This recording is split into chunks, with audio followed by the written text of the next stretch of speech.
ሰላም ሰላም ዩናይትዳውያን እንዴት ናችሁ? እነሆ ተገኘሁ።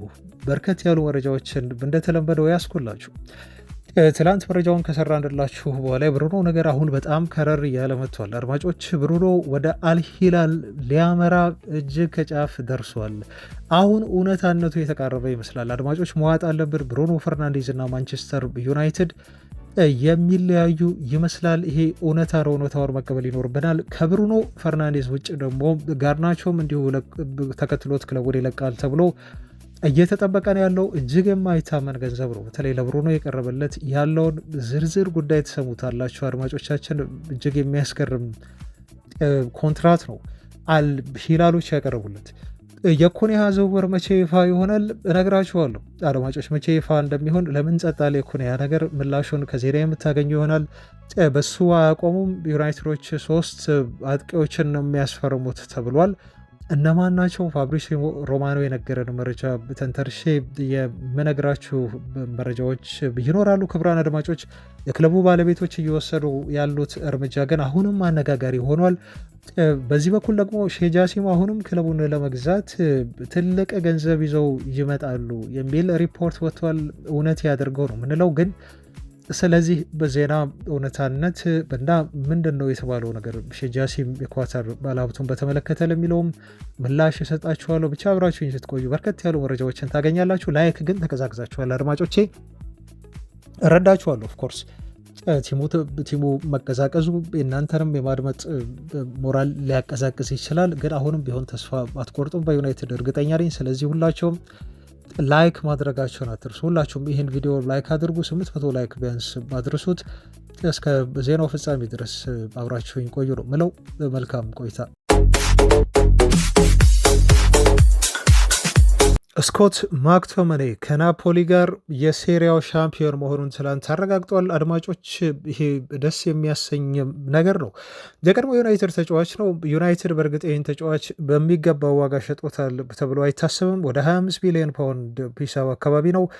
አንቶኒዮ ኮንቴንዚ ተጫዋች ታለንት በደንብ ስለገባቸው ከዩናይትድ የወሰዱት። ተጫዋቹ በዩናይትድ ቤት ብዙ የመሰለፍ እድል ያገኝ ስላልነበረ ክለቡን መልቀቅ ፈልጓል። ይሄን ክለቡ ተረድቶ ተጫዋቹን ለጣሊያው ሴሪያ ቲም ናፖሊ ሸጦት ነበረ። ትላንት ይሄ ተጫዋች የሲዝኑን 12ኛ ጎል አስቆጥሮ በጣም አስደናቂ የሆነች ጎል ነው ያስቆጠረው። ናፖሊ በዚህ ሲዝን ሻምፒዮን እንዲሆኑ ካስቻሉ ተጫዋቾች መካከል አንዱ ቁልፉ ማክቶመናይ ነበር ማለት ይቻላል አድማጮች። ለዚህ ማሳያ ለናፖሊ ያስቆጠራቸው ጎሎች እጅግ በጣም 12ቱም ጎሎች ማለት ይቻላል ወሳኝ ቡድኑ 3 ነጥብ ይዞ እንዲወጣ ያስቻሉ ጎሎች ነበሩ። ለዛም ይመስላል ተጫዋቹ የሴሪያው ምርጥ ተጫዋች በሚል ማክቶሜኔ የዓመቱ ምርጥ ተጫዋች በሚል የሴሪያውን ሽልማት ያገኘው እና ሁላችንም ለማክቶሜኔ እጅግ ደስተኛ ነን። በናፖሊ ቤት ሻምፒዮን በመሆኑ ማለት ነው። ከዩናይትድ የለቀቀ ከዩናይትድ አካዳሚ የተገኘ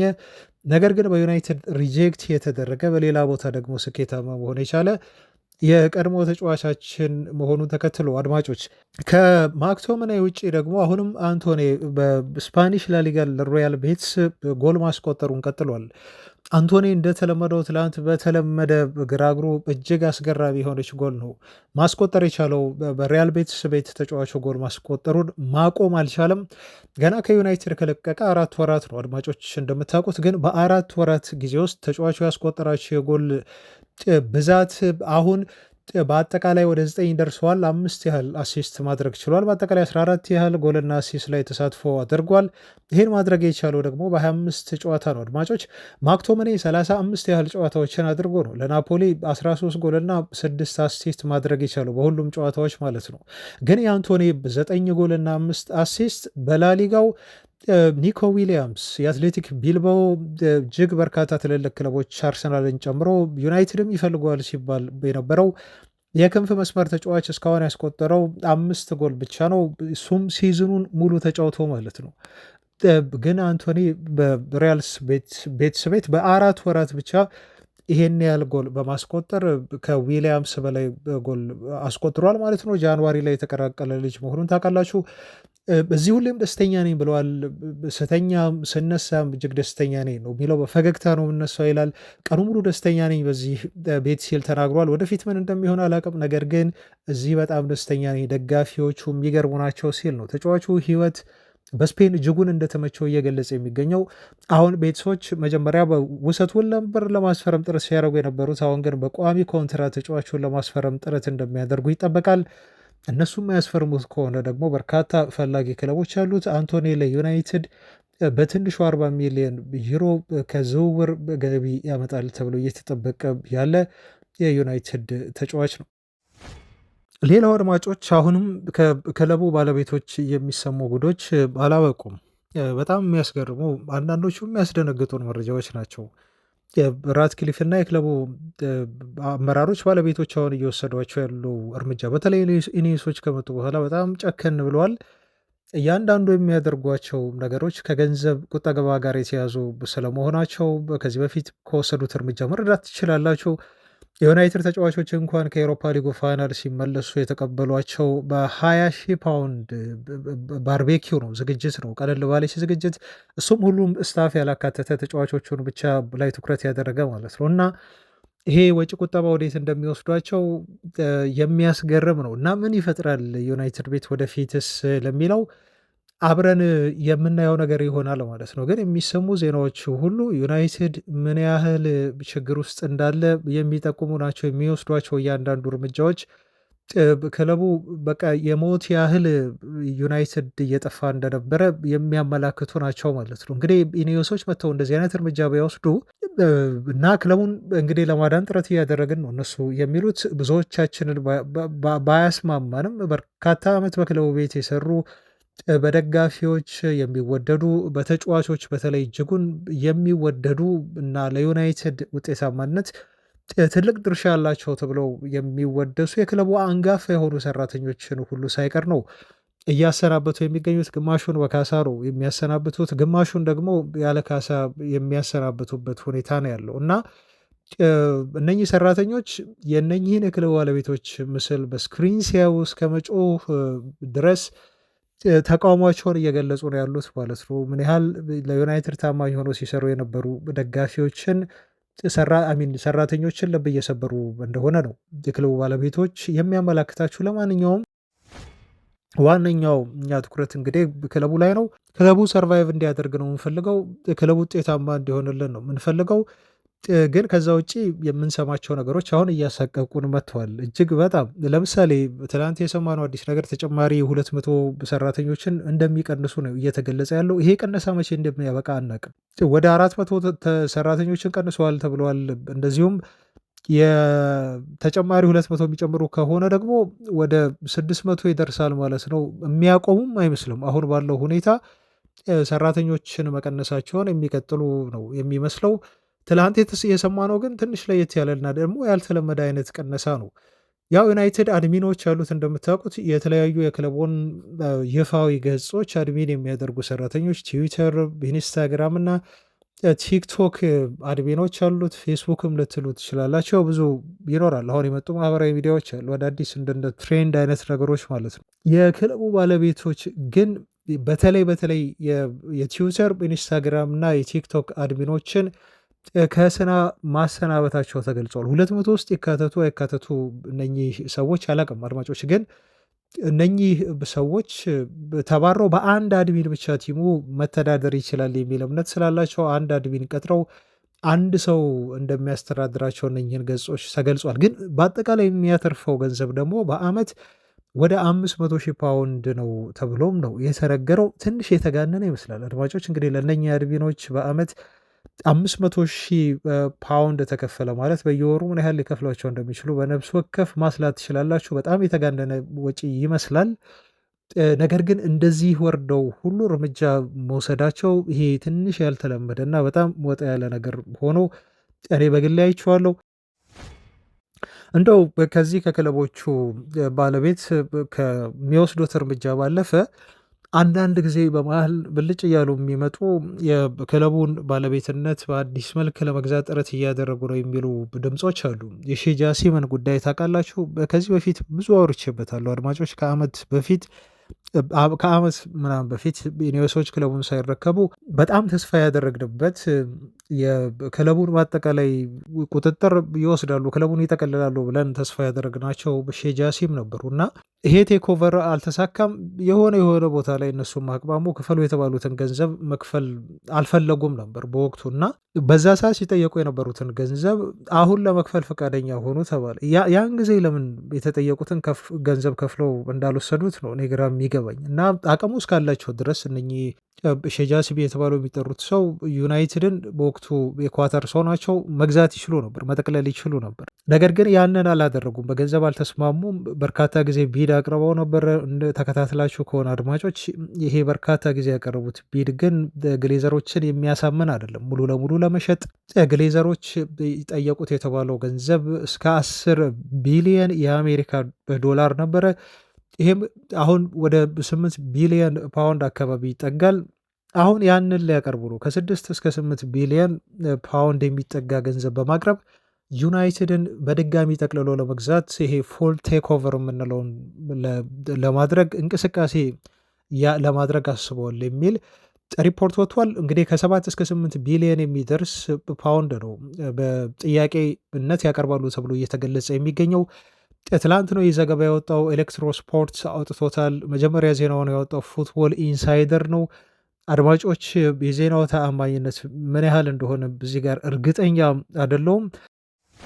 ግን በዚህ ሰዓት ዩናይትድ ምስቅልቅል ውስጥ በገባበት ሰዓት ደግሞ ክለቡን ለመግዛት ማሰባቸው እኔ የሚቀር ጉዳይ አይደለም፣ ማሰባቸው የሚቀር አይመስለኝም። አድማጮች ግን እውን ይሆናሉ የሚለው ነው የኔ ትልቁ ጥያቄ ማለት ነው። እንደ ሲሪየስ ዜና አትወሰዱት፣ ግን እኛ ቢሆን ደስ የሚለን እና ወደፊትም ዩናይትድ በዚህ መልኩ ሳይረጋጋ ቀጥሎ ክለቡ ወደ ባሰ ደረጃ የሚሸጋግር ከሆነ አሁንም አዲስ ባለቤት ክለቡ ስለሚያስፈልገው እኚህ ባለሀብት መጥተው የቻሉትን ጥረት ያህል አድርገው ሼህ ጃሲም ዩናይትድን ይወዳሉ፣ የዩናይትድ አፍቃሪ ናቸው፣ ደጋፊ ናቸው ተብሎ ብዙ ነገር ሰምተናል። ብዙ ነገር ስለ ዩናይትድ ያላቸው ፕሮጀክት እቅዳቸውን በሙሉ ስንሰማ ነበረ።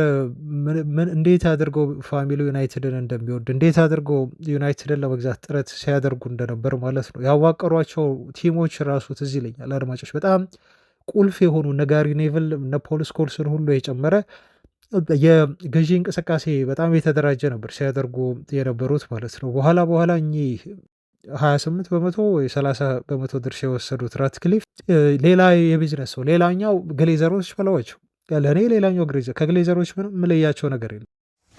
በክለቡ ቤት መጥተው እየወሰዱት ያለው እርምጃ እንኳን ያንን ነው እያስመሰከረልኝ የሚገኘው ማለት ነው። እስቲዩት ምን ያህል ወደታች ወርደው ሰራተኞችን እየቀንሱ እንዳሉ ማለት ነው።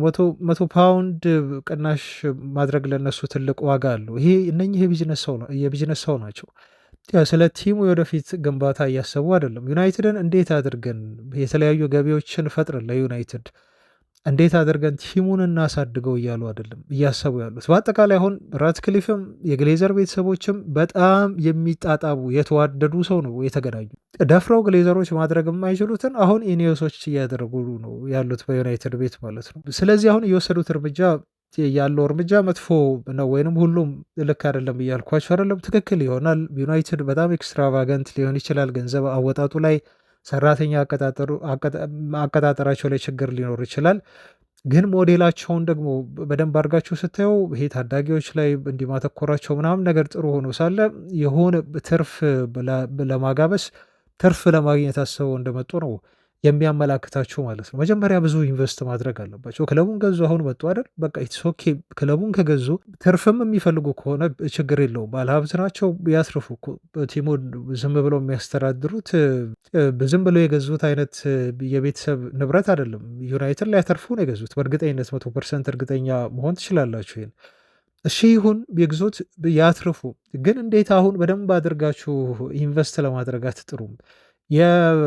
የተጫዋቾች የዝውውር ይሄ ፖሊሲን ጥሰት ላለመፈጸም እሱን እንደ ምክንያት እያቀረቡ ይሄ ፒኤስአር ነው ምናምን የሚባለው ፕሮፊታቢሊቲ ሰስቴናቢሊቲ የሚባለው ህግ ዩናይትድ እንዳይጥስ የምናስፈርም ከሆነ ተጫዋቾችን ክለቡ ይሄንን ህግ ይጥሳል የሚል እችን ምክንያት ብቻ ያስቀምጡና ግሌዘሮች እና ራትክሊፍ ክለቡ ኢንቨስት እንዳያደርግ ያደርጋሉ። አያችሁ፣ ይሄ ነው አሁን ትልቁ ችግሩ ማለት ነው። ቼልሲዎች ይህንን ምክንያት ለምን አላስቀምጡም? ማንቸስተር ሲቲዎች ይህንን ምክንያት ለምንድን ነው ያላስቀምጡት? ዩናይትድ ጋር ብቻ ሲሆን ነው ይሄ ፕሮፊታቢሊቲ የሚባለው ህግ የሚሰራው? ምክንያቱም ግሌዘሮች ማውጣት ስለማይፈልጉ ነው። ራትክሊፍም ቢሆን ከኪሳቸው አውጥተው ክለቡን መደገፍ ስለማይፈልጉ ነው። በደንብ ክለቡን ለማሳደግ እሳቸው የፈለጉትን ሼር አገኙ። ቀስ እያሉ የግሌዘር ቤተሰቦችን ከጨዋታ ውጭ ማድረግና ክለቡን መጠቅለል ነው። አይችሉም ደግሞ ያን ማድረግ አሁን ባላቸው ሁኔታ አቅማቸው አይችልም። ቀስ በቀስ ግን ሊያደርጉት ይችላሉ። ሰውየው አላማቸው ይሄ ነው እንጂ ዩናይትድን መደገፍ አይደለም። አሁን ቲሙን ሳይደግፉ ቲሙ እንዲህ የወደቀ እያዩት እያለ ተጫዋቾችን አሚን ስለማባረር የተለያዩ የገንዘብ ቅነሳዎችን የዩናይትድ ቢልን ስለመቀነስ ብቻ ነው እያሰቡ የሚገኙት። ሌላ ስራ እየሰሩ አይመስለኝም እነዚህ ሰዎች እና ማንቸስተር ዩናይትድ የሚያስፈልገው በደንብ ሳይሰስት ክለቡን የሚደግፍ ባለሀብት ነው። በጥሩ ነገር ላይ ያንን ገንዘብ እያዋሉት ማለት ነው። ይህ በመጥፎ እንደ ድሮ እንደ ማባከን አይደለም። እንደ ሲቲ ወይ እንደመጡ ገንዘብ እያፈሰሱ ተጫዋችን እንደ መግዛት አይደለም። ግን ዩናይትድ አሁን በደንብ መደገፍ ያለበት ጊዜ ነው ማለት ነው። ራትክሊፍ እውነት ዩናይትድን የሚወዱ ከሆነ እዛው ማንቸስተር የተወለዱ ሰው ከሆኑ ለክለቡ ፍቅር ካላቸው ለክለቡ የሚሳሱና እውነት እንደሚሉት ትርፍ ለማጋበስ ያልመጡ ከሆኑ ክለቡን ይደግፉት፣ ይታደጉት። በደንብ ጥሩ ገንዘብ አድርገው በጅተው ማለት ነው። ይሄን የማያደርጉ ከሆነ ግን አድማጮች ዩናይትድ የፒኤስአር ህጉን ላለመጣስ ነው፣ ወይም ወጪ የሚያወጣ ከሆነ ህጉን ይጥሳል፣ ለዛ ነው ብዙ ገንዘብ የማናወጣው አይነት ምሳሌ አይሰራም። መንገድ ይኖራል።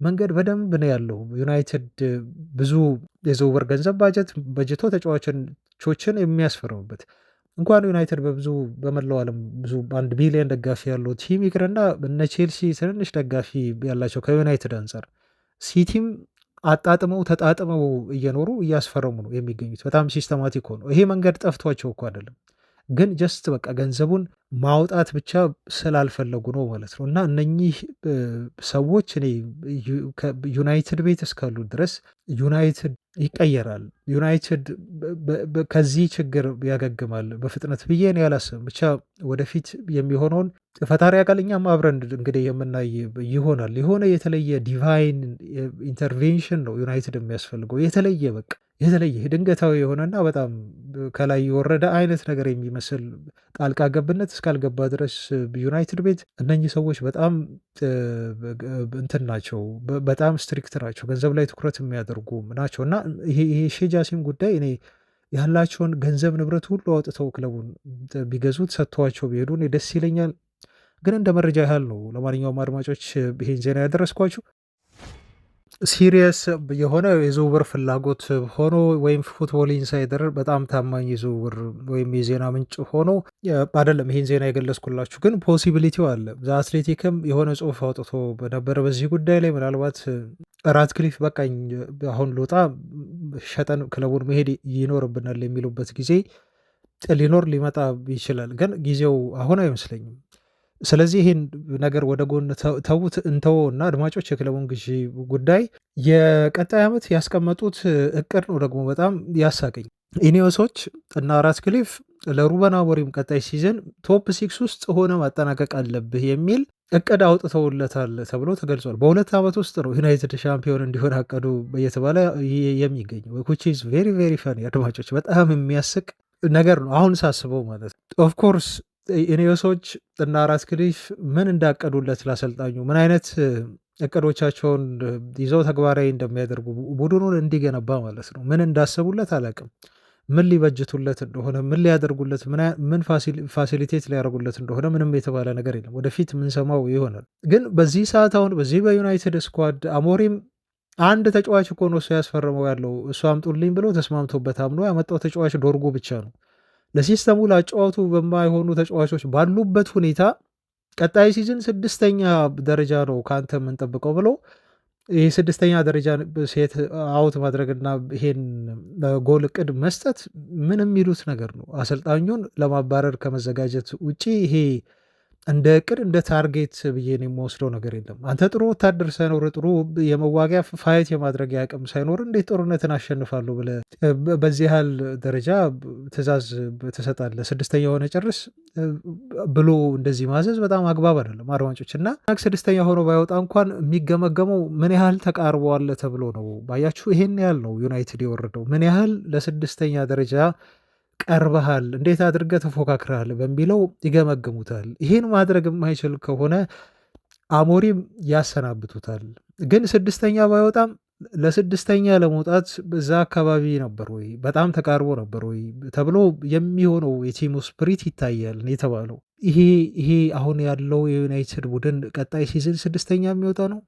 አይ ዶንት ቲንክ ሶ አድማጮች፣ እኔ በጣም ነው የሚያሳስበኝ። ስድስተኛ ሊወጣ ዩናይትድ በዚህ አቋሙ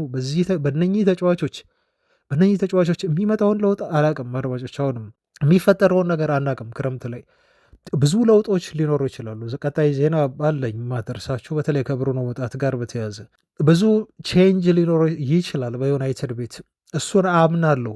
ግን አሞሪምን በቀጣይ ሲዘን ከቶፕ ቴን ውስጥ ገብተህ ጨርስልን ብሎ ትዕዛዝ መስጠት አይደለም ቶፕ ሲክስ ውስጥ ይከብዳል።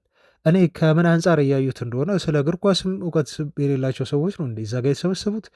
እንዴት አድርጎ ሩበን አሞሪም ስድስተኛ ሊወጣ ይችላል? ቀጣይ ሲዝን ላይ ለአውሮፓ መድረክ እኮ ተሳተፍልን እያሉት ነው ያሉት።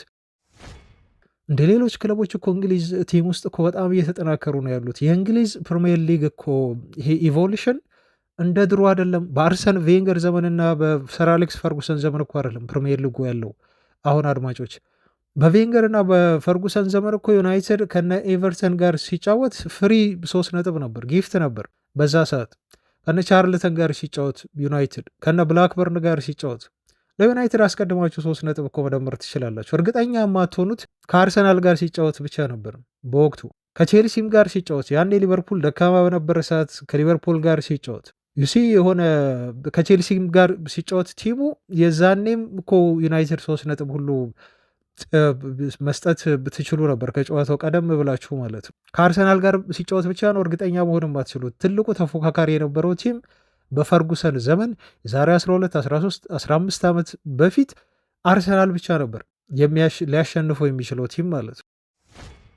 አሁን ማን ነው እንግሊዝ ፕሪሚየር ሊግ ልታሸንፉት የምትችሉት ቲም? ድሮ ቼልሲ እና ሊቨርፑልን በቀላሉ ዩናይትድ ቶተንሃምን ሲያሸንፍ ነበር። ዋንጫ ያነሳውን በዛ መንገድ ነው። በፈርጉሰን ዘመን ዶሚኔት ሲያደርጉ የነበረው። አሁን ሊጉ ኢቮሉሽኑ ተቀይሯል። የሊጉ እንዴ እነ ኤቨርተን እኮ 67 ሚሊዮን ፓውንድ እና አስቶን ቪላ እያወጡ ተጫዋች እኮ እያስፈረሙ ነው ያሉት አድማጮች። እንዴ በዚህ ሰዓት ብሬንትፎርድን ማሸነፍ እኮ በጣም ከባድ ነው። ብሬንትፎርድ ሊጉ በጣም ኮምፒቲቲቭ ሆኗል። በጣም የሚያገኙት የቴሌቪዥን ገቢ ያለ አድማጮች ሊጉ በመላው ዓለም እያገኘ ያለው ትኩረት አለ። ስለዚህ በመላው ዓለም ስፖንሰር ያደርጓቸዋል ክለቦችን። ይህ ቴሌቪዥኑ መብት ተዉት፣ በጣም ከፍተኛ ደረጃ ላይ ደርሷል። የእንግሊዝ የትም ዓለም ላይ የለም። በእንግሊዝ ፕሪሚየር ሊግ ሻምፒዮን ሆኖ የሚያገኘው አንድ ቲም ገንዘብ እጅግ የበዛ ነው። ሊቨርፑል ለምንድን ነው እንደዚህ ተጫዋች የሚያስፈርመው? አሁን ለፍሎራን ዌትስ ያወጣሉ ተብሎ እየተነገረ ያለውን ገንዘብ ሰምታችኋል አድማጭ? የሚያስደነግጥ ነው። 150 ሚሊዮን ዩሮ እኮ ሊያወጡ ነው ለዚህ ተጫዋች። በጣም ካነሰና ከተደራደሩ እስከ 120 ሚሊዮን ዩሮ ሊቨርፑሎች ያወጣሉ። ፍሪምፖንግን እንዴት እንዳስፈርሙ ተመልከቱ። የበርንማውዙን ደግሞ ተከላካይ እንዴት አድርገው ሊያስፈርሙ እንደሆነ ተመልከቱ። ሊቨርፑሎች እነኝህን ተጫዋቾች ከዚህ በፊት ሲያስፈርሙ የቆዩት በፕሪሚየር ሊጉ እንደዚሁ ሻምፒዮን ከመሆናቸው። በእርግጥ ብዙ ሻምፒዮን አልሆኑም። በክሎፕ ዘመን አንዴ ቲንክ አሁን ደግሞ ሻምፒዮን ሆነዋል። ዘንድሮ በተለይ ሻምፒዮን መሆናቸው በርካታ ገንዘብ ነው ከሊጉ በሽልማት መልክ የሚያገኙት። ከሌሎች ቲሞች በተለይ አሁን ከሲቲም ነጥቀው ይህ ልጅ ላይ ያመጡት ነው። ምን ነው የዩናይትድ ሰዎች እንደ ሊቨርፑል በሆኑ እኮ ሁሉ ያሰኛል። አንድ ድምፃቸው እኮ አይሰማም። ዝውውር ሲፈጽሙ አይታችሁ ከሆነ አቅም አለ፣ ገንዘብ አለ። ከፕሪሚየር ሊጉ የሚወርደው ቲም እና ሻምፒዮንሺፕ የሚገባው ቲም የሚያገኘው ገንዘብ ቡንደስሊጋ ሄዳችሁ የቡንደስሊጋ ሻምፒዮን የሚሆነው ቲም ከሚያገኘው ገንዘብ ይበልጣል። ስለዚህ ዩናይትድ መጨመር ሲገባው ከሌሎች ክለቦች በእጥፍ ተጫዋቾችን ለማስፈረም የማይሳሳ ክለብ መሆን ሲገባው ጭራሽ ወደቀ ማለት ነው። በቃ ወደቀ። ሌሎቹ ክለቦች እንደውም አቅም አላቸው በዚህ ሰዓት እንደ ብሬንትፎርድ የፈለጋችሁትን ቲም ጥሩ እንግሊዝ ውስጥ አቅም አላቸው፣ ገንዘብ አላቸው። በጣም ግን ነው ገንዘብ ያላቸው፣ ማውጣት ይችላሉ፣ ማስፈረም ይችላሉ። የሚያመጧቸው ተጫዋቾች የሚገርሙ ናቸው። አታሸንፏቸውም። የሚቀጥሩት አሰልጣኝ በጣም ገራሚ አሰልጣኞች ናቸው በእንግሊዝ ፕሪሚየር ሊግ ያሉት። ሌቭሉ በጣም ከፍ ብሏል። ሌሎች ክለቦች ሌቭላቸውን ሲያሳድጉ እና በደንብ ራሳቸውን አፕዴት ሲያደርጉ ሲያጠናክሩ፣ ዩናይትድ እንደ ኤሊ ወደኋላ እየተጓዘ ነው። እውነት ተጫዋች ሳያስፈርም እኮ አይደለም፣ ገንዘቡን ሳያወጣ ቀርቶ አይደለም። ይህ የአመራርም ችግር አንዱ ነው ዩናይትድ ቤት ውስጥ ያለ። አሁን ደግሞ የአመራሩ ችግር ያመጣው ነገር ለዩናይትድ ኪስ ማጣት የአቅም ችግር ሆኖ ደግሞ መጥቷል። ከውጤቱ ከመጥፋቱ ጋር አብሮ ተያይዞ ማለት ነው። በፊትስ ሁለተኛም እየወጣን ሻምፒዮንስ ሊግ እየተሳተፍን ብላብላ በቃ የሻምፒዮንስ ሊግ ገቢ ሲኖር አይታወቅም። ገባችሁ? አሁን ነው ችግሩ እኮ የሚታወቀው። እና በዚህ በቀጣይ ሲዝን ደግሞ የፕሪሚየር ሊግ ቲሞች እንዴት ሊጠናከሩ እንደሚችሉ አስቡ። አለማችን ላይ ቤስት የምንላቸውን ተጫዋቾች እኮ ነው የሚያስፈርሙ። ቤስት የሚባሉ እነ ፎረስት እያስፈረሙ ያሉት እነ በርንመዝ እያመጡ ያሉት ተጫዋቾች፣ አሁን በርንመዝ ያሉትን ተጫዋቾች ኳሊቲ ተመልከቱ። ዩናይትድ እንዴት አድርጎ ኮምፒት ማድረግ ይችላል ከነኚህ ቲሞች ጋር? ተዉት፣ ከነ ሲቲ ሊቨርፑል ቀርቶ ማለት ነው። እና የዩናይትድ እንደ ኤሊ ወደኋላ ጉዞ እጅግ በጣም አሳሳቢ ነው። የክለቡ ባለቤቶች ስድስተኛ ሆነ ጨርስ ብሎ ደግሞ እንደዚህ ሴት ማድረግ አግባብ አይደለም ለአሰልጣኙም ቢሆን ይሄ እንደ መጥፎ እናሰናብታለን የሚል አይነት ጎል አድርጋችሁ መቁጠር ትችላላችሁ። በቂ ድጋፍ አድርገውለት ግን የሚፈልገውን ተጫዋች ሰጥተውት ከዛ በኋላ ደግሞ ይሄ ጎሉን ሴት ቢያደርጉለት ኢትስ ኦኬ። ያኔ አሰልጣኙን እንገበግባለን። ከሚያመጡት ውጤት አንጻር አይተን አሞሪም የሚፈልጋቸው 6 7 8 ያህል ተጫዋቾች መተውለት በጥሩ ገንዘብ ፈርመውለት ያኔ አሰልጣኙን እንገመግባለን። ከዛ በኋላ አይችልም ብለን ልንናገር እንችላለን። ይሄ በዚህ ሰዓት እንደዚህ አይነት ጎል ሴት ማድረግ ግን ፍጹም የማይዋጥ ነው። ይሄ ከእግር ኳስ እውቀትም ውጭ የሆነ ነገር ነው። ግን በዚህ መልኩ እንደዚህ ብለዋል መባሉ ትንሽ የአስገረመኝ መረጃ ሆኗል። አድማጮች እስቲ አሁን ደግሞ የክለቡን የዝውውር እንቅስቃሴ ልንገራችሁ እና ስለ ክለቡ በዚህ መልኩ ማውራታችንና መቀጠላችን ስለማይቀር ጭቅጭቅም እንዳይሆንብን የዩናይትድን ችግር ታውቃላችሁ። እኔ ተናግሬ አልጨርስም። ክለቡ እስካልተሻሻለ ድረስ አሁንም ቢሆን ቁጭት ነው። ቁጭት ደግሞ ብዙ ያስወራል ታውቃላችሁ። እናንተም ብትነፍሱ ደስተኛ እንደሆናችሁ አውቃለሁ። ኦፍኮርስ ሰሞኑን ኮሜንት እያደረጋችሁ ነው ስለ ክለቡ የተሰማችሁን ነገር። በቃ ኢትስ ጉድ ጥሩ ነው። ሀሳባችሁን ስለ ቲማችሁ የሚሰማችሁን ነገር ማስፈር እንደዛ ወይ ለሰው መናገር ወይም ደግሞ መስማት ሊሆን ይችላል። መስማት በራሱ እኮ የሆነ የሚያቀለው ነገር አለ። ስለዚህ ዩናይትድን እስከማንተው ድረስ በልባችን ያለ ቲም እስከሆነ ድረስ እንደዚህ በስሜት እስኪስተካከልና ቲሙ ተሻሽሎ እስክናየው ድረስ በቁጭት መናገራችን እንደዚህ መተቸታችን የተለመደ ነው። ወደፊትም የሚቀጥል ነገር ነው ማለት ነው እና ወደ ዝውውር መረጃ ሳልፍ ብሩኖ አድማጮች ሄዷል፣ ሳይሄድ አይቀርም። ብሩኖ ፈርናንዴዝ ከዩናይትድ አምልጧል። አሁን የሚታመኑ የዜና ምንጮች ነው ይሄን እየተናገሩ ያሉት። እኔ የዝውውር መረጃዎችን ከማየት ከመስራት አንዳንዴ የሆነ ውስጣችሁ የሚነግራችሁ ነገር አለ። ይሄ ስድስተኛ የስሜት ሕዋስ በሉት። በቃ አንድ ነገር ብዙ በተደጋጋሚ በተከታተላችሁት ቁጥር የሆነ የሚሰጣችሁ ነገር አለ። በቃ ሳታስቡት የምትረዱት ነገር አለ። አሁን እየታየኝ ያለው ነገር አድማጮች ብሩኖ ፈርናንዴዝ እና ጋርናቾ ዩናይትድ ለቀዋል ወይም ይለቃሉ። አሁን መረጃዎችንም ስናይ ደግሞ ይህን ነገር እያጠናከሩልን ነው የሚገኙት ማለት ነው። ሚረር ጋዜጣ ነው ያወጣው። ሚረር ጋዜጣ መጀመሪያ ይሄን አወጣ። እነ ካሳሜሮ፣ ሃሪ ማጉዌር፣ ሉክ ሾው፣ ኦናና፣ ጋርናቾ፣ ሆይላንድ፣ ሜኖ እና ፈርናንዴዝ ዩናይትድን ይለቃሉ ብሎ ዘገበ ሚረር። አሁን ካሉ ተጫዋቾቻችን ውጭ ያሉ ደግሞ የሚለቁ እንደነ ራሽፎርድንም አንቶኒ አይነት ተጫዋቾቻችን አሉ። እነኚህ ተጫዋቾች በዩናይትድ የሚሸጡ ተጫዋቾች ዝርዝር ውስጥ ተካቷል ብሎ ሚረር ጋዜጣ አስነበበን። ይሄን ቀደም ብለን ስለሰማነው የዩናይትድ ተጫዋቾች በሙሉ ለሽያጭ ቀርበዋል የሚለው ዜና የተጋነነ ስለሆነ፣ ምክንያቱም ሁሉም ሊትራሊ ለሽያጭ ሊቀርቡ አይችሉም። ይሄ የክለቡ ባለቤቶችን ብስጭት ነው የሚያመላክታቸው፣ ወይም ያሰልጣኙን ሊሆን ይችላል። ለውጥ አብዛኞቹ ለቲሙ አይመጡንም የሚል ትርጓሜ የሚያሰጠው ነው። አሁን ደግሞ እንደዚህ በዝርዝር መቀመጡ የማይፈለጉ ተጫዋቾች የትኞቹ እንደሆኑ መለየት አስችሎናል እና ብሩኖና ጋርናቾ አይፈለጉም ተብሏል ወይም ለሽያጭ ቀርበዋል። ክለቡ ጥሩ ገንዘብ አገኝባቸዋለሁ ብሎ ስላሰበ ይመስለኛል እነዚህ ተጫዋቾች ለሽያጭ ለማቅረብ እያሰበበት ያለው። ከዚህ ዜና በኋላ ደግሞ ትላንት አመሻሽ ላይ የተሰማው መረጃ ምንድን ነው? የአልሂላል ጥያቄ እጅግ የሚያስደነግጥ ነው። እኔ ብሩኖ ፈርናንዴዝን ብሆን የኔን ሀሳብ ነግራቸዋለሁ ብያቸው ነበር ትላንት። አድማጮች በብሩኖ ጉዳይ ትላንት ብዙዎቻችሁም እንደዚሁ አንድ የመወያ ነጥብ አንስቼላችሁ ሀሳባችሁን አስፈራችኋል እና አብዛኛውን ኮሜንት ሳይ ነበር።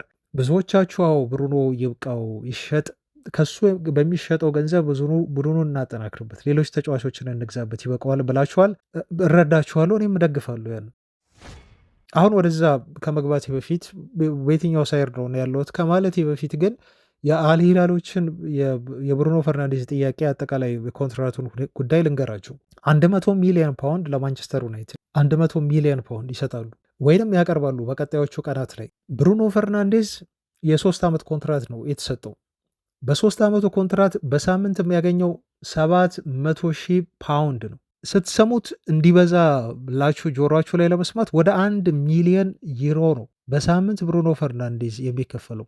1 ሚሊዮን ዩሮ አካባቢ አፕሮክሲሜትሊ፣ በቃ ወደዛ 1 ሚሊዮን ዩሮ በሳምንት ይሄ ተጫዋች ያገኛል። ተውት፣ አሁን ይሄ የሳምንታዊ ደሞዙ 1 ሚሊዮን ዩሮ መሆኑን አይደለም፣ በአመት ኢንሴንቲቭ ብለው በቦነስ መልክ ደግሞ ያቀረቡለት 65 ሚሊዮን ፓውንድ ነው። 65 ሚሊዮን ፓውንድ which is ወደ 80 ሚሊዮን ዩሮ አካባቢ። እንዴ ይህን ሁሉ ገንዘብ ቀርቦለት ብሩኖ ፈርናንዴዝ እንዴት ነው የማያጤ ነው? አድማጮች 1 ሚሊዮን ዩሮ በሳምንት ደሞዝ ከእንደገና ደግሞ በአመት 80 ሚሊዮን ዩሮ ጉርሻ ምን ከሆነ እሱን አላቅም። ምናልባት አልሂላል ሻምፒዮን ከሆነ የሊጋቸው ሊሆን ይችላል፣ እንደሚሆንም እንዲገምታሉ። ወይ ደግሞ ይሄ የሚሳተፉበት የዓለም ክለቦች ሻምፒዮን አለ፣ እዛ ላይ ውጤታማ ከሆኑ ሊሆን ይችላል። ወይ የኤዥያ ሻምፒዮንስ ሊግ ሻምፒዮን ከሆኑ ሊሆን ይችላል። ጎል አላቸው፣ ተጫዋቹ የሚያስቆጥረው አሲስት የሚያደርገው ጎል፣ ብዙ ዲቴሎች አሉ። ይሄን ካሳካ ደግሞ ብሩኖ ፈርናንዴዝ በየአመቱ የሚያገኛቸው የ80 ሚሊዮን ዩሮ ጉርሻ ነው ማለት ነው። ደሞዙን ትታችሁ ደሞዙን አስሉት እንግዲህ በሳምንት 1 ሚሊዮን ዩሮ ያገኛል። በአመት ደግሞ ስንት ሊሆን እንደሚችል ካልኩሌት ማድረግ ትችላላችሁ። ሲፈርም ቦነስ የመፈረሚያ ገንዘብም አለው ተብሏል። ለዩናይትድ ከፍለው ከእንደገና የመፈረሚያ ገንዘብ። እንዴት ብሩኖ ፈርናንዴዝ እኮ ዕድሜ ልኩን ከዚህ በኋላ ቢሰራ ይህን ገንዘብ ከየትም አያገኘው። የትኛውም የአውሮፓ ትልቅ ክለብ ሪያል ማድሪድማ እንዴት አድርጎ ይከፍላል? 10 ቲሞች ናቸው አሁን ብሩኖ ሊለቅ እያጤነ ነው ሲባል ለመግዛት ጥያቄ ያቀረቡ የተባሉ። ብሩኖ ይህን ገንዘብ መቼም ቢሆን አያገኝም። ዕድሜ ልኩን አውጥቶ አጥፍቶ የማይጨርሰው ገንዘብ ነው እያቀረቡለት ያለው። ተጫዋቿን ኮንሲደር ማድረግ ጀምሯል ተብሏል። ባያደርግ ነው የሚገርመው አድማጮች፣ ባያደርግ ነው የሚገርመው። እንዴ እስቲ ተመልከቱ፣ ጠረጴዛ ላይ የቀረበለት ገንዘብ እኮ በዚህ ዕድሜው 30 ዓመቱ ነው። ኦልሞስት ወደ 31 እየሄደ ነው ብሩኖ ፈርናንዴዝ። ዩናይትድ 2 ዓመት ካቆየው የዚህን ከግማሽ በታች እንኳን ምናልባት ክለቦች ላያቀርቡ ይችላሉ ብሩኖን ለማስፈረም ግማሽ ገንዘብ። ተጫዋቹም ቢሆን አሁን የቀረበለትን በፍጹም የሚመጥን ገንዘብ ሊሰጠው አይችልም። ከ2 ዓመት በኋላ ከ3 ዓመት በኋላ የዩናይትድ ኮንትራቱ ሲያልቅ ብሩኖ ልጁን ቤተሰቡን በሙሉ እስከ እድሜ ልካቸው እስካሉ በህይወት እስካሉ ድረስ ሊያቆይ የሚችል ገንዘብ ነው የቀረበለት እና የተጫዋቹ ኮንትራት ወደ 231 ሚሊዮን ዩሮ ነው የሚያገኘው ኮንትራቱ ብቻ። አጠቃላይ 77 ሚሊዮን ዩሮ ዓመታዊ ደሞዝ ነው። 6.4 ሚሊዮን ዩሮ በወር የሚያገኘው ነው። 1.5 ሚሊዮን ዩሮ ተብሏል። ይሄ ፐር ዊክ ነው። እኔ እንደውም 1 ሚሊዮን ዩሮ ነው ያልኳችሁ። በፓውንድ እና አንዳንዴ በዩሮ ሲቀመጥ ስለሚለያየ ነው። ያው ቦነሱን ምናምን በቀን ደግሞ ወደ 210 ሺህ ፓውንድ ዩሮ ነው የተባለው። 210 ሺህ ዩሮ በቀን ያገኛል። ዴይሊ ሜል ነው በጣም ዲቴይል እንዲቆራርጦ እያወጣ ያለው ማለት ነው። ተመልከቱ ብሩኖ ጠረጴዛ ላይ የቀረበለትን ነገር። 1 ሳምንት ተሰጥቶታል አድማጮች። በዚህ 1 ሳምንት ጊዜ ውስጥ ምላሽን አሳውቀን ብለውታል። በዓለም የክለቦች ሻምፒዮን ላይ ይሳተፋሉ አልሂላሎች እንደምታውቁት። እዛ ላይ ብሩኖ እንዲሳተፍላቸው ፍላጎት ባላቸው ውድድሩ ላይ ብሩኖ አሁን እያጤነው ነው ተብሏል። አዝማሚያው የሚመስለው ይኸውላችሁ ከዩናይትድ በኩል አሁንም አቋማቸው ብሩኖን አንሸጥም አለቅም አይነት ስሜት ነው ያለው። ግን ኤኒ ታይም ሊቀየር ይችላል። ገንዘቡ ከባድ ነው። በተለይ ለተጫዋቹ ለክለቡም ቀላል የሚባል ገንዘብ አይደለም አሁን ካሉበት ችግር አንጻር። ስለዚህ ኤኒ ታይም ሀሳባቸውን ሊቀየሩ ይችላሉ። የብሩኖ ጉዳይ በጣም ፈጣን ነው አድማጮች። በፈጣን ሁኔታ ተጫዋቹ ብሬኪንግ ተብሎ ወደ ዩናይትድን ለመልቀቅ እንዲሁ አሰበ ተስማማ ተብሎ ዜና ልትሰሙበት የምትችሉት ነው። በቀላሉ እምቢ የሚለው ገንዘብ አይደለም። እንደውም ይሄ ጥያቄ ከቀረበ በኋላ እኮ ነው ብሩኖ መረጋጋት ያልቻለው። ያደረጋቸው ያለፉት ጨዋታዎች ላይ ከቼልሲ በፊት ስንጫወት ተጫዋቹ ጥሩ አልነበረም። ይሄ ወሬ ከመጣ በኋላ አልተረጋጋም። በዩናይትድ ቤት ፋይናሉም ላይ ጥሩ አይደለም ብሩኖ። ገንዘቡ አስክሮት ሊሆን ይችላል የቀረበለት ገንዘብ። የሰጠውን አስተያየት ተመልከቱ። ከፋይናሉ በኋላ ዩናይትድን አልለቅም ብሏል። እኔ ክለቡ መቀጠል እፈልጋለሁ ብሏል። ግን ተቸግረናል ካሉ ያንተ መሄድ ያንተ መሸጥ ያስፈልገናል ካሉ አም ሬዲ ነው ያለው፣ ዝግጁ ነኝ። ምክንያቱም እግር ኳስ ነው ይሄ ነው ሲል ነው ብሩኖ የተናገረው። ምን ማለት ነው? አላስገድዳችሁም፣ ግን እኮ ልቀቁኝ እኮ ነው መልሱ። እኔ አላስገድዳችሁም፣ ጫና አላደርግም፣ ደጋፊውን ወዳለው፣ ክለቡን ወዳለው፣ እናንተም ትወዱኛላችሁ። ብለቅ ለዩናይትድ ቢትሬ እንዳረኩ ነው፣ እንደ ካድኩ ነው ዩናይትድ የሚቆጠረው። ስለዚህ ክለቡን ለመልቀቅ በይፋ ብሩኖ ሊናገር አይችልም። በጣም ዋይዝ ነው፣ ብልጥ የሆነ ልጅ ነው ብሩኖ። ከደጋፊ ጋር ከክለቡ ጋር መጣላት አይፈልግም። በጣም ስማርት ልጅ ነው። ስለዚህ እንሸጥሃለን የምትሉኝ ከሆነ ግን ሬዲ ነኝ ነው እና ብሩኖ ፈርናንዴስ ይሄን ገንዘብ አይቀበልም ትላላችሁ? እንደውም ወኪሉ የሆነ ጨምሮ አይነት ነገር ያው የማያልቅ ገንዘብ ነው ያላቸው እነሱ ታውቃላችሁ አይደል? ትንሽ መጠነኛ የሆነ ጭማሪ ያድርጉልን የሚል አይነት ነገር ነው ያነሱት የተባለው። ግን ብሩኖ ከጠየቀው ብዙ የሚያንስ አይደለም ያቀረቡላቸው፣ በጣም ተቀራራቢ ነው ያቀረቡላቸው። ወኪሉ አሁንም ፑሽ እያደረጋቸው ነው። በቃ ማክሲመም ያላቸውን እንዲሰጡ ነው እነሱ። ስለዚህ አሁን በዩናይትድ ቤት ነው ይሄን ገንዘብ ያቀርቡላቸዋል ተብሎ እንደሚቀበሉት እርግጠኛ መሆን ያልተቻለው እንጂ በብሩኖ በኩል አድማጮች በጣም ተጫዋቹ ሬዲ ነው እና ብሩኖ የሚሄድ ይመስላል አሁን ባለው ሁኔታ አሁን ባሉ እየወጡ ያሉ መረጃዎችና እኔ ውስጤ እየነገረኝ ያለው ነገር እና እየሰጋሁ ያለሁበት ነገር ይሄ ነው። አሁን የዚህ ተጫዋች ከዩናይትድ መልቀቅ ዩናይትድን ይጎዳል፣ ምንም ጥያቄ የለው። 100% ዩናይትድን ይጎዳል። ዩናይትድን ይጠቅማል ብሩኖ በመልቀቁ ምንም ጥያቄ የለው። 100% ዩናይትድን ይጠቅማል፣ በሁለቱም ይጠቅማል። ምክንያቱም ብሩኖ ከሁለት ዓመት በኋላ ለዩናይትድ ይሄን ገንዘብ ሊያመጣ አይችልም። ምክንያቱም ዩናይትድ አሁን ካለበት ችግር አንጻር ብሩኖን ሸጦ በሱ ገንዘብ በ25 ሚሊዮን ፓውንድ እየቆራረጠ ለመክፈል ማለት ነው በቀጣዮቹ ዓመታት 4 ሱፐርስታሮችን ማስፈረም ይችላል። ምክንያቱም እነሱ በካሽ ነው የሚሰጡት፣ ብዙውን ገንዘብ አሁን ያስገባሉ። ስለዚህ ዩናይትድ 100 ሚሊዮን ፓውንድ አሁን ተቀበለ ማለት 25 አሁን እየከፈለ ለአንድ ተጫዋች በቀጣይ እያለ ደግሞ ማለት ነው በ3 ዓመት ከፍሎ የሚጨርሰውን በጣም 4 ምርጥ ሱፐርስታሮችን ማስፈረም ይችላል በብሩኖ ገንዘብ ብቻ። የብሩኖ ሚና እነኚህ ተጫዋቾች ይተኩታሉ። የሶስት ተጫዋቾች እሱን አላቅም፣ ይከብዳል። ብሩኖ በቀላሉ የሚተካ ተጫዋች አይደለም በዩናይትድ ቤት። ግን ደግሞ ብሩኖ የማይተካ ተጫዋች አይደለም ብዬ ደግሞ እኔ አላስብም። አድማጮች የእሱን ኃላፊነት የሚወጡ በርካታ ሚና ያላቸው ተጫዋቾች እንደ ኩኒሃ፣ እንደ ጊዮኬሬሽ፣ እንደ ቼርኪ የተባለ ተጫዋች ዩናይትዶች አጥብቀው ይፈልጉታል የተባለ ልጅ ነው። ሌላም አንድ እንዲሁ ጎል የሚያስቆጥር አሲስት የሚያደርግ ተጫዋቾች ብትጨምሩ 4 ተጫዋቾች ከብሩኖ ያነሰ ጎልና አሲስት ይኖራቸዋል ብዬ አላስብም ዩናይትዶች ቢያመጡ። ስለዚህ ብሩኖ የማይተካ አይደለም። በአንድ ላተኩት ትችላላችሁ። በ3 በ4 ተጫዋቾች ግን የእሱን ገንዘብ ተጠቅማችሁ ልተኩት ትችላላችሁ። አንድ ለቡድኑም ይጠቅማል። በርካታ ተጫዋቾች ይመጣሉ። የሚያስፈልገው ነገር አጥቂ ቦታ ላይ ይቀረፋል በደንብ። ሁለተኛ ነገር ደግሞ በአንድ ብሩኖ መልቀቅ ብዙ ተጫዋቾችን ነው የምታመጡት ማለት ነው። ዩናይትድ የጎደለውን ነገር ትሸፍናላችሁ። ሶስተኛ ቲሙ ገንዘብ የለውም። ስለዚህ የብሩኖ መሸጥ ተጨማሪ ገንዘብ ያመጣል። ብሩኖ ብቻ አይደለም በነገራችሁ ላይ ራሽፎርድ ሲለቅና ጋርናቾም ሲለቅ የዩናይትድ ፒውር የሆነ ትርፍ ይሆናል ገንዘቡ። የብሩኖ 100 ሚሊዮን ፓውንድ ዩናይትድ 5 ዓመት አካባቢ ተጫዋች አሁን ስለቆየ አንድ ተጫዋች 5 ዓመት በአንድ ቲም ደግሞ የሚቆይ ከሆነ ያ ሽያጭ ሙሉ ለሙሉ ትርፍ ነው። ልክ እንደ አካዳሚ ተጫዋች ማለት ነው። አሁን ራሽፎርድም ከተሸጠ ጋርናቾም ከተሸጠ እንደዛ አይደል የሚሆነው። ስለዚህ ዩናይትድ ብሩኖን ሸጠ ማለት ደግሞ ይሄ ፕሮፊታቢሊቲ ሰስቴናቢሊቲ የሚለውን ነገር አጥፍቶ ጭራሽ ዩናይትድ በክረምት የዝውውር መስኮት ላይ ራሽፎርድ ጋርናቾና ብሩኖን ከሸጠ ከ300 እስከ 400 ሚሊዮን ፓውንድ ቡድኑ ማውጣት ይችላል።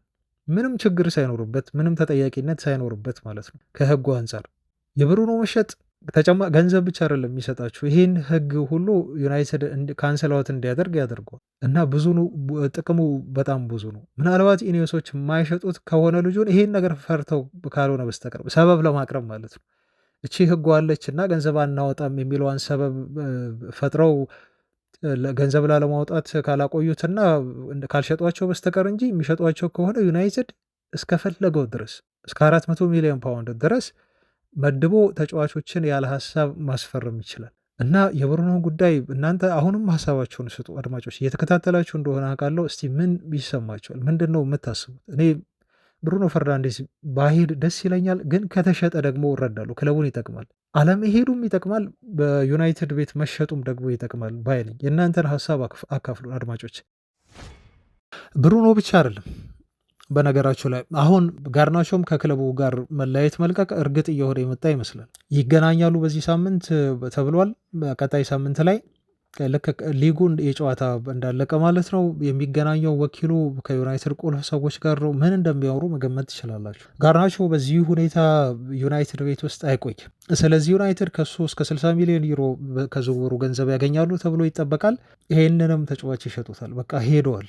በተለይ ጋርናቾ ብሩኖም የሚሄድ ነው የሚመስለው አድማጮች። ስለዚህ ተጫዋቾቻችን እየለቀቁ ነው። እነዚህ ሁለት ተጫዋቾች የሚለቁ ከሆነ ደግሞ እኔ የትኛውም ተጫዋች በዩናይትድ ቤት ቢሸጥ ቅር አይለኝም። ይሄ ከነ ዮሮ አይነት የምትሏቸው ቁልፍ ተጫዋቾቻችን ውጪ እነኚህ አጥቂ መስመር ላይ ያሉት በተለይ እነ ሆይላንድ፣ ዜርኪዜ ኦፍ ኮርስ ቢቆይ በጣም ደስ ይለኛል አይነት ተጫዋቾች፣ እነኚህ ተጫዋቾች በውሰትም በሽያጭም ውጭ ያሉ ተጫዋቾቻችን አሉ። እነ ራሽፎርድ እነ አንቶኒ እነኚህ ተሸጠው ክለቡ ለውጥ በደንብ ይፈልጋል። አሞሪም የሚፈልጉት ተጫዋቾች በሙሉ ሊመጡለት ይገባል። አማካይ ላይ ትላላችሁ፣ በተለይ አጥቂ ላይ፣ በተለይ አማካይና አጥቂ ኦናና ሳይቀር አሁን ከባጀት እጥረት አንጻር ነው ኦናናን የሚያቆዩት። ከቆየም ኦናና ግን አይሆንም ለዩናይትድ ፍጹም የሚሆን ተጫዋች አይደለም፣ ግብ ጠባቂ አይደለም። እነኚህን ሁሉ ነገሮች ለመቀየር ከግብ ጠባቂ እስከ ጫፍ አጥቂ ድረስ የነኚህ ተጫዋቾች መልቀቅ ለዩናይትድ ያስፈልጋል። በቃ እንወዳቸዋለን። ብሩኖ እንወደዋለን። በጣም ሌጀንድ ነው የዩናይትድ።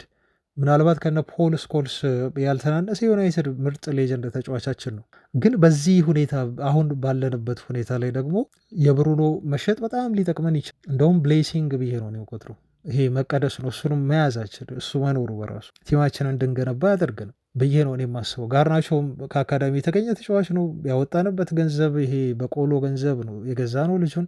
አሁን የሚሸጠው ገንዘብ ደግሞ አስቡ ትርፍ ነው። በቃ ጥሩ ነው። ይሄን እኮ ደስተኛ መሆን አለብን ጋርናቾ በቲማችን በመኖሩ ክለቦች እሱን በመፈለጋቸው። ምክንያቱም ሀብት ነው እኮ ጋርናቾ ለዩናይትድ ምንም እንኳን የምንፈልገውን ያህል ባይጠቅመንም አሰልጣኙ ባለፈው ስህተት ሰሩበት ብለን ብንናገር። ስለዚህ ዩናይትድ መለወጥ ካለበት እንደዚህ አይነት በጣም ሀርሽ የሆኑ ውሳኔዎችን ሊወስን ይችላል። ለዛ መዘጋጀት አለብን። እነኚህም ተጫዋቾች ሊለቁ ይችላሉ። እድላቸው የመልቀቅ እድላቸው በጣም ሰፊ ነው ለማለት ነው አድማጮች። ከዛ ውጭ የኩኒሃ ዝውውርን መረጃ እንዲሁ ላድረሳችሁ እና ኩኒሃ የዩናይትድ ዝውውሩ ኦልሞስት ባልቋል። ስምምነት ላይ ደርሰዋል። ይፋ ይሆናል ተብሎ ይጠበቃል። የፕሪሚየር ሊጉ የመጨረሻ ጨዋታ እስኪደረግ ነው የሚጠበቀው። ከዛ በኋላ ነው ሄርዌጎ ይባላል ተብሎ ዝውውሩ ይፋ እንደሚሆነው እየተገለጸ ያለው። በዛ ምክንያት ነው ጸጥ ያለው። ውሳኔዎች፣ ነገሮች ሁሉ ሙሉ ለሙሉ አልቋል ለማለት ነው አድማጮች። ከቀጣይ ሳምንት በተለይ ያው ይፋ ይሆናል ተብሎ እየተጠበቀ ይገኛል። ዩናይትድ 3 አጥቂ ያመጣል ተብሏል። ይሄ ተረጋግጧል አድማጮች። ኩኒያ ከመጣ በኋላ አሁን ትልቅ አጥቂ በተለይ ጊዮኬሬዝን አሁንም ይፈልጉታል ተብሏል። የአርሰናሎች በትኩረት ደግሞ በቤንጃሚን ሼሽኮ ላይ መሆኑን ተከትሎ ዩናይትዶች ጊዮኬሬዝን የማግኘት እድላቸው አሁን ጥሩ እየሆነ የመጣ መስሏል። አሁን ሻምፒዮንስ ሊግ ወጥተዋል፣ ዩናይትድ ገንዘብ የለው ምናምን ብላብላ የሚለውን ነገር ሰውት አድማጮች፣ ቲሙ የሚፈልግ ከሆነ ማስፈረም ከፈለገ አቅሙ አለው ገንዘብ የማስፈረም ጊዮኬሬዝን የሚያስፈርምበት ገንዘብ እና ዘዴ አያጣም። አሁንም ፋብሪሶ ሮማኖ እንዳለን ከሆነ ጊዮኬሬዝ አሁንም ቢሆነ የዩናይትድ የዝውውር እቅድ ነው። ይሄ ሁሉ ነገር ሜስ ቢፈጠርም ከሻምፒዮንስ ሊግ ቢወጡም ብሎናል። ስለዚህ 3 አጥቂ እንደሚያወጡ ነው እየተገለጸ ያለው። ቼርኪም ተገልጿል። ምናልባት እዛ ቦታ ላይ ሌላ አጥቂ ሊጨምሩ ይችላሉ። እንደ ቼርኪ እንኳን ምናልባት ብሩኖ ፈርናንዴዝ የሚለቅ ከሆነ ሞር መምጣቱ አይቀርም። ተጨማሪ 10 ቁጥር እንደሚያመጡ ኦፍኮርስ ከዚህ በፊት መነገሩን ታውቃላችሁ። እና ፊት መስመር ላይ ነው በደንብ ለውጥ ዩናይትድ ለማድረግ እየተዘጋጀ ያለው። ኩኒሃ የመጀመሪያው ፈራሚ ነው የሚሆነው። ከእሱን የሚከተሉ ሌሎች 2-3 ተጫዋቾች የፊት መስመር ላይ ይኖራሉ ለማለት ነው። ክቡራን አድማጮች የዛሬ መረጃዎች ይህንን ይመስላሉ። አብራችሁኝ ስለቆያችሁ ስለተከታተላችሁኝ እጅግ ከልብ አመሰግናለሁ። በሌላ ጊዜ በሌላ ቪዲዮ እስከማገኛችሁ ሰላሙ ባባይ